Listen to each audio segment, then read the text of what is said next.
Saya pernah berpikir bahwa hidup ini lurus saja, seperti jalan tol yang membentang dari Jakarta ke Surabaya, tanpa tikungan tajam yang bisa membuat hati terjungkal. Saya, Arga Wijaya, miliarder yang membangun kerajaan properti dari nol, menikah dengan wanita sempurna bernama Lestari, dan kami punya segalanya, rumah megah di Menteng, mobil mewah, dan nama baik yang tak ternoda. Tapi hari itu, semuanya berubah. Hari ketika saya memeriksa tas seorang karyawan yang dicurigai mencuri, dan menemukan oto lama yang membuat dunia saya runtuh. Semuanya bermula dari laporan keamanan perusahaan. Ada pencurian kecil-kecilan di kantor pusat, uang tunai hilang dari laci kasir. Saya yang selalu pereksionis, memutuskan turun tangan sendiri. Bawa semua tas karyawan shift malam ke ruang saya, perintah saya pada satpam. Mereka ragu, tapi siapa berani menolak bos besar? Satu persatu tas diperiksa. Hingga tiba giliran tas milik dia, Raka Pratama, karyawan biasa di bagian administrasi, pria pendiam yang selalu datang tepat waktu dan pulang paling akhir. Saya ingat betul wajahnya saat tasnya dibawa masuk. Dia berdiri di depan pintu pucat, mata menghindar. Pak Arga, saya tidak tahu ada apa di dalamnya, katanya pelan. Suaranya gemetar, tapi ada sesuatu di matanya yang membuat hati saya berdegup aneh. Saya buka tasnya sendiri, ingin membuktikan bahwa tidak ada yang perlu ditakutkan. Tapi saat saya merogoh isi dalam, jari saya menyentuh sebuah dompet tua, dan di dalamnya oto pernikahan. Oto itu. Saya dan Lestari tersenyum bahagia di pelaminan Jawa yang mewah 5 tahun lalu. Tapi tunangan di oto itu bukan Lestari seperti yang semua orang kenal. Itu adalah Raka, berpakaian kebaya putih, rambut panjang terurai, senyum malu-malu yang sama seperti yang pernah membuat saya jatuh cinta dulu. Dunia seolah berhenti berputar. Ini kamu, bisik saya, suara saya hampir hilang. Raka atau dulu Lestari menunduk dalam. Air matanya jatuh ke lantai marmer ruangan saya. Ya, Pak. Itu saya. Sebelum saya memutuskan menjadi diri saya yang sebenarnya. Hati saya hancur berkeping-keping. Istri yang saya cari selama 2 tahun, yang hilang tanpa jejak setelah kecelakaan mobil yang katanya merenggut nyawanya, ternyata hidup. Tapi sebagai pria yang kini berdiri di depan saya, karyawan rendahan yang saya curigai mencuri. Kenapa dia tidak pernah bilang? Kenapa menyembunyikan identitasnya, bekerja di perusahaan saya, melihat saya setiap hari dari kejauhan? Saya yang dulu mencintainya gila-gilaan, yang menikahinya karena cinta yang membara, kini merasa dikhianati. Tapi lebih dari itu, ada rasa rindu yang tiba-tiba membanjiri dada. Rindu pada senyum itu, pada kehangatan itu. Kenapa kamu pergi? Tanya saya, suara saya pecah. Raka mengangkat wajahnya, mata kami bertemu untuk pertama kalinya setelah bertahun-tahun. Saya takut, Arga. Takut kamu tidak menerima saya apa adanya. Masyarakat ini kejam. Keluarga kita konserati. Saya pikir, dengan menghilang, saya memberi kamu kebebasan untuk hidup normal. Kata-katanya seperti pisau menusuk dalam. Saya yang miliarder, yang bisa membeli apa saja, ternyata tidak bisa membeli keberanian untuk menghadapi kenyataan ini dulu. Saya ingat malam-malam setelah dia hilang, saya minum sendirian, mencari di mana-mana, bahkan menyewa detektif swasta. Ternyata dia ada di depan mata, sebagai Raka. Malam itu, setelah kantor sepi, kami duduk berdua di ruang saya. Raka bercerita panjang. Bagaimana setelah kecelakaan ringan itu, dia sadar bahwa dia tidak bahagia sebagai wanita. Hormon, operasi, perjuangan sendirian di kota kecil. Dia kembali ke Jakarta, mengubah nama, dan tanpa sengaja melamar kerja di perusahaan saya. Saya ingin dekat denganmu meski dari jauh. Melihat kamu bahagia itu cukup. Hatinya masih mencintai saya, katanya. Dan saya bingung. Cinta lama itu bangkit, tapi bentuknya berbeda sekarang. Pria ini, dengan suara dalam dan bahu lebar, adalah orang yang sama yang dulu tidur di pelukan saya. Dalam hati saya semakin ganas. Saya miliarder terkenal, figur publik yang sering diundang acara televisi nasional. Bagaimana jika dunia tahu? Keluarga saya yang religius, teman-teman bisnis yang konservatif. Tapi melihat Raka menangis pelan, saya tidak tega. Saya pegang tangannya pertama kalinya setelah bertahun-tahun. Hangat. Sama seperti dulu. Makan aku karena tidak mencari lebih dalam, bisik saya. Malam itu kami tidak pulang. Hanya duduk bercerita dan perlahan luka mulai terobati. Hari-hari berikutnya terasa seperti mimpi buruk yang manis. Saya memutuskan memberi Raka cuti panjang, alasan kesehatan. Tapi sebenarnya, kami bertemu diam-diam di apartemen rahasia saya di Stib, jauh dari sorot media. Raka datang dengan wajah gugup, membawa makanan sederhana yang dia masak sendiri, nasi goreng kesukaan saya dulu. Masih ingat rasanya, tanyanya malu. Saya tersenyum, hati saya bergetar. Ya, saya ingat segalanya. Kami mulai membuka lembaran lama. Raka cerita tentang perjuangannya menjadi transgender di Indonesia yang keras ini. Dokter yang mahal, keluarga yang menolak, teman yang menghilang. Saya hampir bunuh diri berkali-kali, katanya suatu malam saat kami duduk di balkon melihat lampu kota. Saya peluk dia erat, air mata saya jatuh tanpa malu.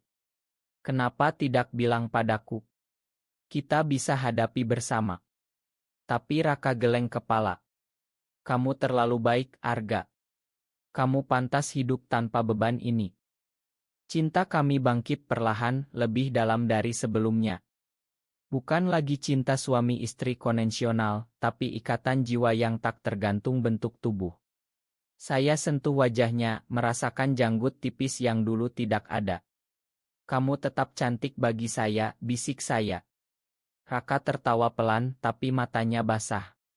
Kami cium untuk pertama kalinya sebagai dua pria. Lembut, penuh keraguan, tapi membara. Hati saya berteriak bahwa ini benar, meski dunia bilang salah. Tapi konflik mulai muncul. Adik saya, Dita, curiga.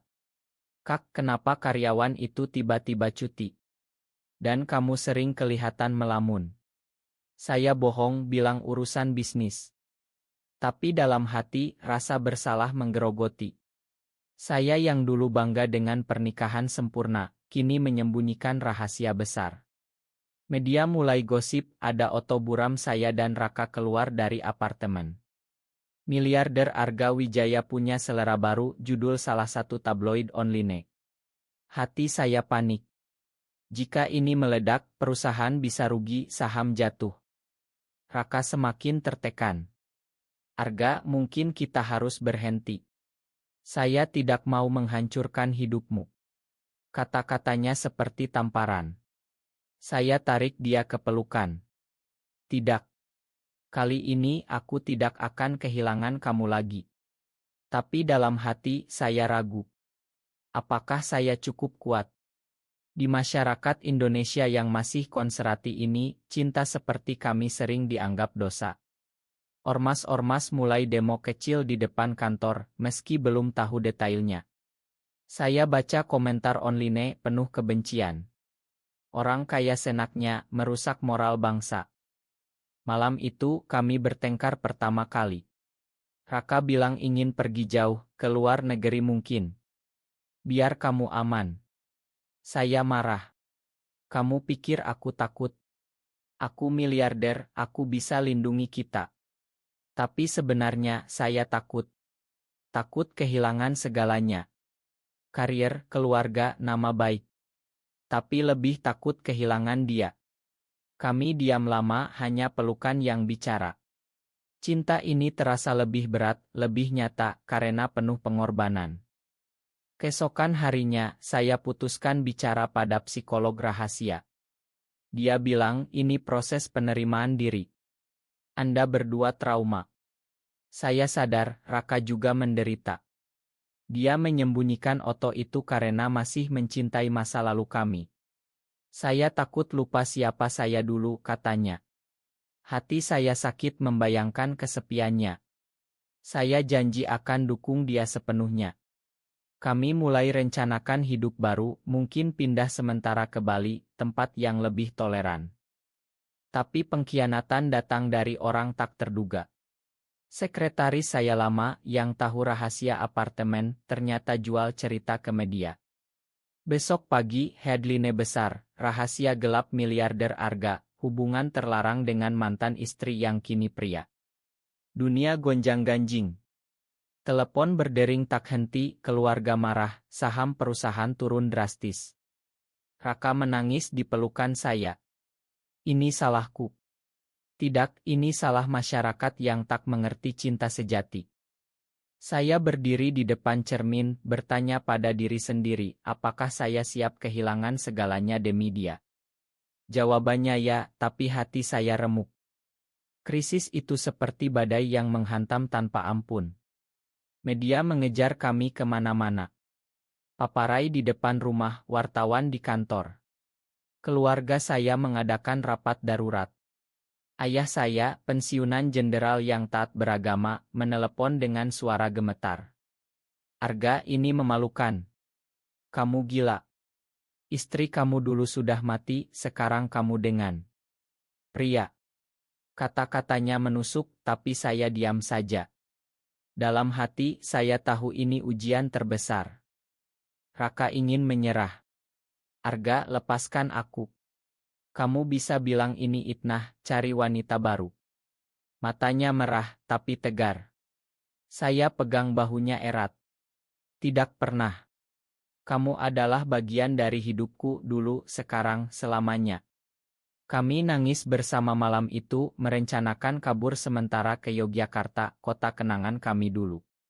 Di sana, di penginapan kecil dekat Malioboro, kami sembunyi. Tapi pengkhianatan lebih dalam ternyata dari sekretaris itu. Dia bukan hanya jual cerita, tapi tambah bumbu, katanya Raka yang dulu mencuri uang perusahaan sebelum hilang. Itnah keji untuk balas dendam karena dulu saya pecat dia dari posisi penting. Raka hancur. Mereka akan percaya itu, Arga. Saya pernah jadi istri kamu, sekarang dianggap penipu. Saya marah besar, tapi lebih pada diri sendiri. Kenapa saya tidak lindungi dia lebih baik? Konflik batin saya memuncak. Saya hampir menyerah saat saham perusahaan jatuh 20. Dewan direksi minta saya mundur sementara. Demi citra perusahaan, Pak Arga. Saya setuju, tapi hati saya perih. Uang yang saya bangun bertahun-tahun hampir lenyap karena cinta ini. Tapi saat melihat Raka tidur lelah di samping saya sadar, dia lebih berharga dari segalanya. Kami mulai bicara terbuka tentang masa lalu. Raka cerita bagaimana dia jatuh cinta pada saya dulu saat masih sebagai Lestari. Kamu yang pertama membuat saya merasa diterima. Saya balas cerita bagaimana saya mencintai jiwanya, bukan tubuhnya. Cinta kami semakin kuat di tengah badai. Kami jalan malam di Parangtritis, angin laut meniup wajah, tangan bergandeng meski takut dilihat orang. Tapi ada titik terang. Beberapa teman lama hubungi saya, dukung diam-diam, salah satunya aktis yang tawarkan bantuan hukum. Kalian tidak salah, masyarakat yang belum siap. Kata-katanya memberi harapan. Saya putuskan lawan balik. Saya adakan konferensi pers, akui semuanya. Saya mencintai orang ini dulu sebagai istri, sekarang sebagai pasangan. Ini urusan pribadi. Dunia heboh. Ada yang dukung, banyak yang hujat. Demo besar di depan kantor, ormas konserati teriak tolak LGB. Polisi jaga ketat. Raka takut. Arga, mereka bisa lukai kita. Saya peluk dia. Biarin. Aku akan lindungi kamu. Tapi dalam hati, saya gemetar. Apakah ini akhir dari segalanya? Malam itu, kami hampir putus. Raka bilang, pergi saja, Arga. Cari hidup normal. Saya menangis seperti anak kecil. Tanpamu, hidupku tidak normal lagi. Kami berpelukan erat, janji bertahan. Cinta ini, meski penuh luka, terasa abadi. Badai semakin ganas. Ancaman datang lewat telepon anonim, surat kaleng penuh kutukan. Keluarga saya memutus hubungan sementara. Kami malu, Arga, kata ibu di telepon, suaranya pilu. Hati saya remuk, tapi saya pilih Raka. Kami pindah ke rumah kecil di pinggir Jakarta, sederhana, jauh dari kemewahan. Di sana, kami belajar hidup biasa, masak bersama, nonton film lama, cerita mimpi. Raka semakin terbuka. Dia cerita tentang operasi yang sakit, hormon yang mengubah segalanya. Saya bahagia sekarang sebagai Raka. Tapi tanpa kamu, rasanya kosong. Saya dengar setiap kata, peluk dia saat nangis. Cinta kami matang, penuh pengertian. Kami mulai mimpi hidup baru, mungkin adopsi anak, atau pindah ke negara lebih toleran. Tapi pengkhianatan terakhir datang dari orang dalam. Mantan sekretaris itu ternyata bekerja sama dengan kompetitor bisnis saya. Mereka sebarkan dokumen palsu, bilang saya korupsi untuk tutupi dosa. Saham jatuh bebas, perusahaan hampir bangkrut. Saya hadapi sidang dewan, mereka minta saya jual saham mayoritas. Ini demi kelangsungan, kata mereka. Saya hampir setuju, tapi Raka pegang tangan saya. Jangan menyerah. Ini rumah kita berdua. Saya lawan. Sewa pengacara terbaik, bongkar konspirasi itu. Proses panjang, melelahkan. Media masih hujat, tapi mulai ada suara dukungan dari komunitas LB. Kalian inspirasi, tulis mereka di media sosial. Hati saya hangat. Ternyata kami tidak sendirian. Konflik batin Raka juga berat. Dia sering mimpi buruk, takut saya tinggalkan. Kamu bisa dapat yang lebih baik, Arga. Wanita normal. Saya marah setiap kali dengar itu. Kamu yang terbaik bagi saya. Jiwa kamu tidak berubah. Kami semakin dekat, cinta isik dan emosional menyatu meski sederhana. Akhirnya, kebenaran terungkap. Sekretaris ditangkap, kompetitor minta maaf publik. Saham naik lagi perlahan. Tapi luka tetap ada. Keluarga saya mulai lunak, adik saya datang diam-diam, Kak, aku dukung kalian. Air mata bahagia. Kami putuskan hidup terbuka. Saya donasi besar untuk yayasan LB, bantu orang seperti Raka. Masyarakat mulai berubah pelan, meski masih jauh. Hidup mulai tenang, tapi bekas luka dalam. Kami tinggal di rumah baru di Bogor, hijau, jauh dari hiruk pikuk. Raka kerja relance, saya bangun ulang perusahaan dengan nilai baru, inklusi. Tapi masa lalu masih mengintai. Suatu hari, surat dari keluarga Raka datang. Mereka tahu, minta maaf atas penolakan dulu. Raka gemetar baca surat itu. Mereka ingin ketemu. Saya dukung. Pertemuan di kai kecil, tegang. Ibunya nangis peluk Raka. Makan mama, nak. Mama salah. Hati kami lega. Pengampunan datang perlahan. Tapi konflik baru, kesehatan Raka menurun karena stres bertahun-tahun. Dokter bilang perlu istirahat total. Saya khawatir luar biasa. Jangan tinggalkan aku lagi, bisik saya tiap malam. Raka tersenyum lemah. Tidak akan. Kita sudah terlalu jauh. Kami habiskan waktu di Bali, Pantai Sanur, jalan bergandeng meski tapan orang. Cinta kami kuat, tak peduli dunia. Saya tulis buku anonim tentang kisah kami, jadi bestseller. Banyak yang terinspirasi, kirim cerita serupa. Pengkhianatan kecil masih ada, teman bisnis mundur, gosip tak henti. Tapi kami bahagia dalam kesederhanaan. Kamu miliarder hati saya, kata Raka suatu sore. Hati saya penuh, tapi tahu perjuangan belum selesai. Akhirnya, setelah badai panjang, kami temukan kedamaian. Perusahaan pulih, saya jadi ikon toleransi di bisnis Indonesia. Raka sehat kembali, kami adopsi anak kecil dari panti asuhan, anak yang butuh cinta seperti kami dulu. Keluarga bersatu lagi meski pelan. Masyarakat berubah sedikit demi sedikit, cerita kami buka mata banyak orang. Kami nikah sederhana di luar negeri, tapi di hati sudah sejak dulu. Cinta kami, meski penuh pengorbanan, pengkhianatan, dan air mata, akhirnya bahagia. Kami buktikan bahwa cinta sejati tak kenal bentuk, hanya jiwa. Saya pernah berpikir hidup lurus saja. Tapi tikungan itu membawa saya pada kebahagiaan sejati. Bersama Raka selamanya.